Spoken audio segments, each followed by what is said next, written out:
Benedictum verbum.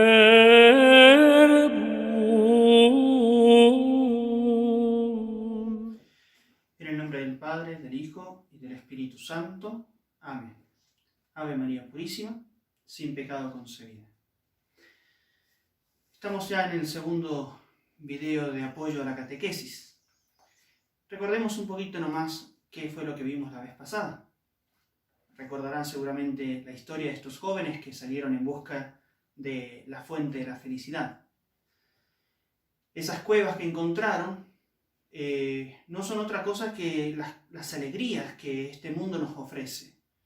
Alegrías que todos podemos encontrar en un deporte, con una persona, en una diversión, una fiesta, cosas por el estilo. ¿Y cómo volvían esos jóvenes después de aquella hora que se dieron extra para disfrutar de esas cuevas? Volvieron avejentados, volvieron achacados por el tiempo, golpeados por estas diversiones. ¿Y eso a qué se debió? Precisamente a que no disfrutaron las cosas del mundo como debían hacerlo. Sucede algo parecido con las drogas. Uno consume una droga y mientras la droga hace efecto, somos felices, volamos, ¿no? Pero resulta que pasado el tiempo de consumirlas, ¿qué ocurre? La droga empieza a perder emoción y necesitas tomar algo más. Lo mismo ocurre con el alcohol, lo mismo ocurre con los juegos, lo mismo ocurre con las personas, lo mismo ocurre con los deportes, lo mismo ocurre con las riquezas, con los placeres, con los lujos, con todas las cosas que nos ofrece esta tierra. El problema no son tanto las cosas que se nos ofrecen aquí en el mundo, sino el cómo las he usado yo. Para yo saber si las estoy usando bien, tengo que preguntarme, ¿es Dios? Si esto es lo que Dios quiere, si quiere que así las use. Si es mi vocación el matrimonio, entonces enamorarme de una chica me va a hacer feliz porque es parte de lo que llamamos destino, es parte de lo que llamamos la divina providencia. Dios que conoce qué cosas son las mejores para mí y me las ofrece. Una persona que no está llamada a vivir la pobreza como un religioso, cuando ve a un sacerdote que vive pobremente, que vive en una casa simple, sin muchos lujos, y muchas veces uno dice, hay que estar loco para hacer algo así. Recuerdo que una vez a la Madre Teresa de Calcuta, unos benefactores le fueron a acompañar, mientras ella alzaba a los leprosos, los enfermos de la calle. Y a la hermana, a la Madre Teresa de Calcuta, le dijeron, Madre, yo esto no lo haría ni por $1.000.000. Y ella, sonriente, muy simple, muy jovial, le respondió, pues yo tampoco. Si lo hago no es por la recompensa, sino es porque Dios me pide que lo haga. Lo mismo las cosas. Si uso de las cosas, no es para abusar de ellas, sino para usarlas de acuerdo a lo que Dios me señala que debo usarlas, al modo que debo usarlas. Por eso el tema de hoy es sumamente importante. Hoy vamos a ver Jesucristo ideal del cristiano. Todos somos cristianos, pero que ser cristiano significa seguir a Cristo. Entonces, yo no puedo decir que sigo a Cristo si hago lo que me viene en gana, si yo vivo como dicen algunos, ¿no? Una religión a mi manera. Como dicen en otros lados, yo no me confieso con el cura, a pesar de que haya sido Jesucristo el que instituyó el sacerdocio. Yo me confieso directo con Dios, dicen ellos. Parece que tienen su propia religión. No es un invento mío, es un invento de Jesucristo. Yo no voy a misa porque ir a misa es para los beatos, es para... mira cómo se comportan ellos. Yo voy a misa no por el resto de personas. Voy a misa porque me lo ha pedido Cristo. Voy a misa porque quiere que santifique las fiestas. Comulgo porque si no comulgo no tengo la vida de Cristo. No tendré vida eterna. Así que no puedo ser cristiano y vivir de una manera distinta a la que me propone Jesucristo. Claro, a cada uno Jesucristo le propone un estilo de vida. No es lo mismo lo que me ha pedido a mí como sacerdote que lo que le ha pedido a ustedes como laicos. O a ustedes como estudiantes, a mí como sacerdote, a sus padres, como trabajadores. Cristo tiene muy claro que cada uno de nosotros tiene una función que cumplir, una vocación que cumplir. Y por eso a cada uno nos exige algo concreto. Pero para poder seguir a Jesucristo, primero es necesario saber quién es. ¿Quién es Jesucristo realmente? ¿Quién es Jesucristo realmente para mí? ¿Qué sé yo de Jesucristo? Es la gran pregunta. Si yo desconozco a Jesucristo, si yo no sé de Él más que lo que aprendí apenas un rato en la catequesis o en el sermón, no puedo decir que lo conozco a Jesucristo. Tengo que conocerlo. Tengo que conocerlo en todas sus facetas. Por eso quiero presentarle algunas caras de Jesucristo, algunos rasgos de Jesucristo. En primer lugar, es fundamental que yo reconozca que Jesucristo es Dios. No es un hombre cualquiera, no es un profeta, como decían algunos, no es un santo varón, no. Es Jesucristo, el Hijo de Dios hecho hombre. ¿Y cómo lo sé yo? Lo sé yo por las obras que hace Jesucristo. De Jesucristo una vez le dijeron, este hombre blasfema. ¿Por qué? Porque perdona y solo Dios puede perdonar los pecados. Exacto. ¿Qué fue lo que hizo Jesucristo?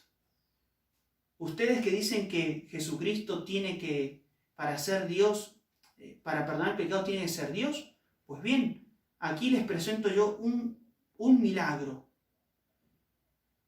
¿Qué le dijo a ese paralítico? Alza, toma tu camilla y vete.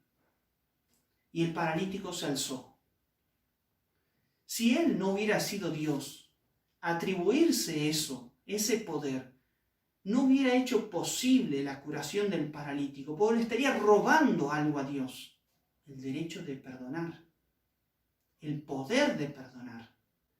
Pero como Él es Dios, Él tiene el poder de perdonar. Yo te lo digo, álzate, toma tu camilla y vete. No dijo como dicen los santos, Padre Santo, escucha mi oración y concédele a este hombre tal cosa. Y ¡paf! Dios otorga el milagro. No es Él el que obró el milagro, es Dios. Pero Jesucristo, ¿qué dijo? Yo te lo mando. Yo, Jesucristo. Él es Dios. Eso lo tiene en Lucas capítulo 5, versículo 21. Otra faceta de Jesucristo.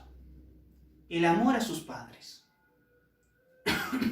¿Quién es el Padre de Jesucristo? ¿Quién es el Padre del Hijo de Dios? Dios Padre. Por tanto, Jesucristo, en primer lugar, nos va a mostrar el amor a su Padre. Nos lo muestra rezando. Jesucristo reza a su Padre. Nos lo muestra alabándolo, dándole gracias. Nos lo muestra siendo obediente cuando a los 12 años Él se queda en el templo. Perdido. ¿Qué perdido? A propósito se quedó. ¿Por qué? Porque tenía que cumplir las cosas de su Padre. Ocuparse de los asuntos de su Padre. Entonces sí, ahora aparece la Virgen, San José, angustiados, que lo buscan. Hijo mío, ¿por qué nos has hecho esto? Debía ocuparme de las cosas de mi Padre. ¿Y qué hace Jesucristo? Le dice, ya váyanse, no me interesan ustedes, yo soy el Hijo de Dios. Le respondió así. Para nada. Esto es una cosa asombrosa, maravillosa. El Hijo de Dios, Dios Todopoderoso, obedece a sus criaturas. Obedece a su padre y a su madre terrenos. obedece a la Virgen, su mamá, y obedece a San José, su padre adoptivo. ¿Te imaginas?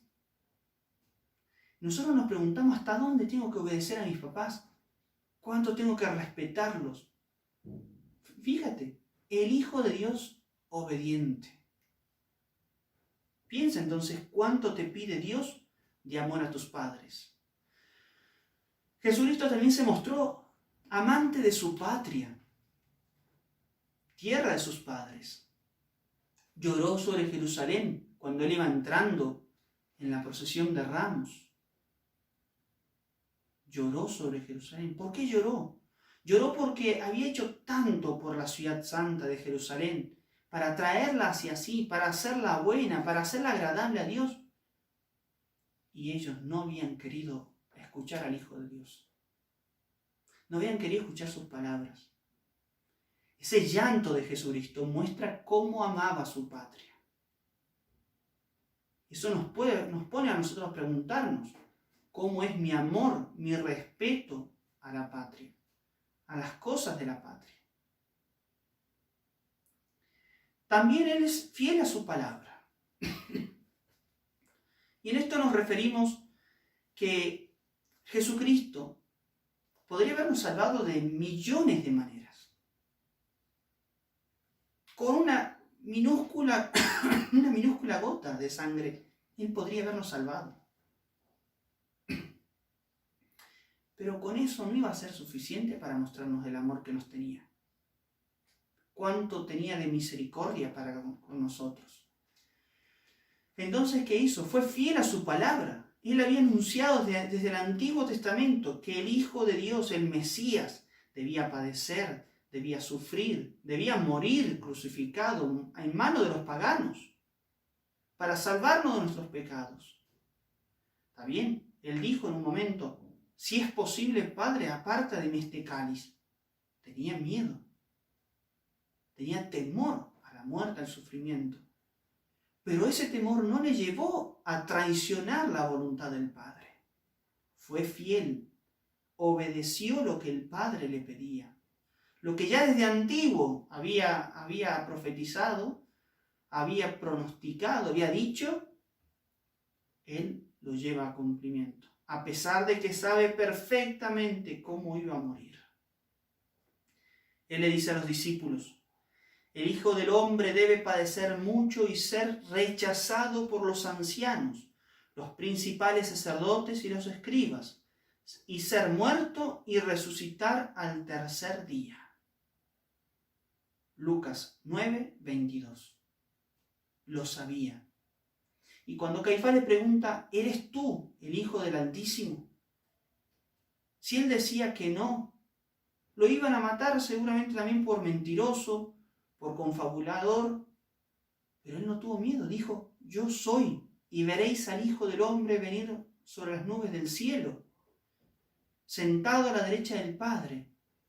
Sabía lo que se le venía, pero no traicionó su palabra. Fue fiel. Y además,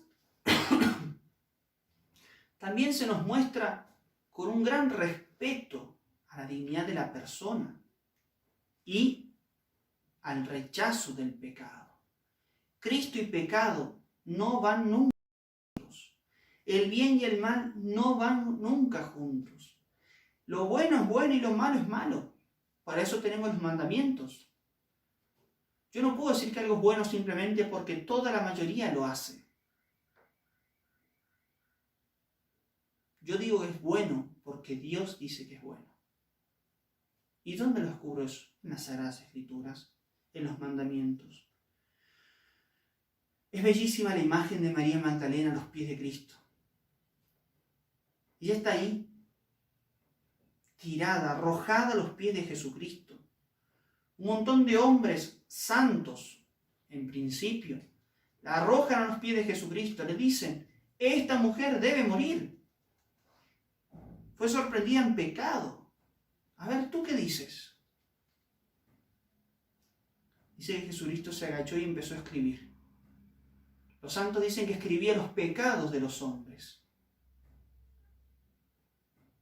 Cuando él se alza y les dice que arroje la primera piedra el que esté sin pecado, le está demostrando a esa mujer que él ve más allá del pecado. Ve la dignidad de la persona. Yo tampoco te condeno. Vete, pero no peques más. Ese amor a las almas de Jesucristo. Ese amor, ese respeto por la dignidad de la persona.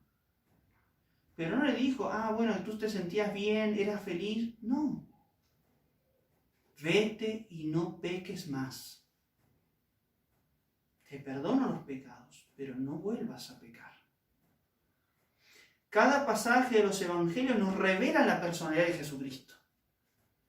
Por eso sería muy gratificante, ojalá pudiéramos hacerlo, leer todos los años los evangelios, conocer a Jesucristo realmente, cada faceta, cada aspecto, cada historia de Jesucristo. Decía un santo, desconocer las Escrituras es desconocer a Cristo. ¿Por qué los hombres obramos como obramos? No solamente porque somos libres, sino además también porque hacemos cosas, pero no las hacemos mirando a Jesucristo. Esa gran pregunta, ¿qué haría Jesucristo en mi lugar? Es la pregunta que todos tenemos que hacernos. Cristo en todo momento se muestra justo y misericordioso. Se muestra severo y se muestra compasivo. Se muestra estricto y también flexible. Como hombre, desde el principio se mostró y buscó una sola cosa: salvar las almas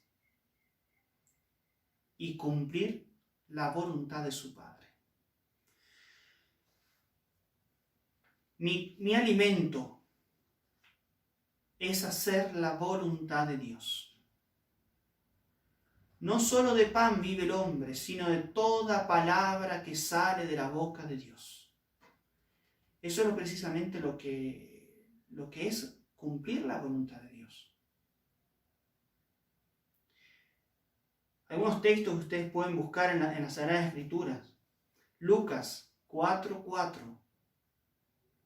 El Evangelio de San Juan, capítulo 4, versículo 34. Capítulo 5, versículo 30. Capítulo 6, versículos 37 al 40. En todos esos pasajes de la Escritura, ¿qué se dice?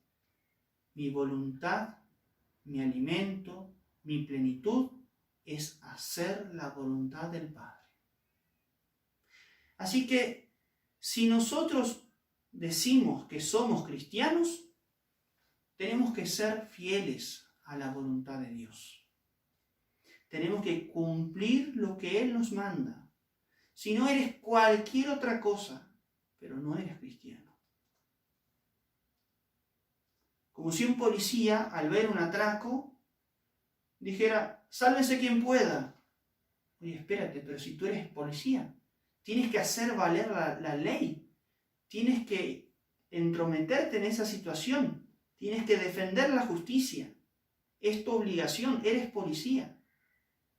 Jesucristo me podría decir, si tú no has cumplido los mandamientos, si no cumples la voluntad de mi Padre, deja de mentir. No puedes decir que eres mi seguidor si haces lo que quieres y no lo que yo quiero. No puedes decir, soy cristiano y andar por quién sabe qué caminos fuera de la ley de Dios. Quiero terminar con dos citas de la Sagrada Escritura. Lucas 9:26. Quien se avergüence de mí y de mis palabras, de ese se avergonzará el Hijo del Hombre cuando venga en su gloria, en la de su Padre y en la de los santos ángeles. Cristo se avergonzará de nosotros si no vivimos sus mandamientos. Marcos 8:38.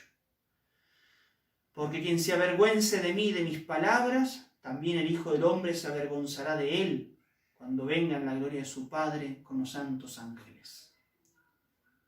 Seamos verdaderos discípulos de Cristo. Si eres cristiano, vive de acuerdo a los mandamientos de Dios. Ave María Purísima, sin pecado concebida.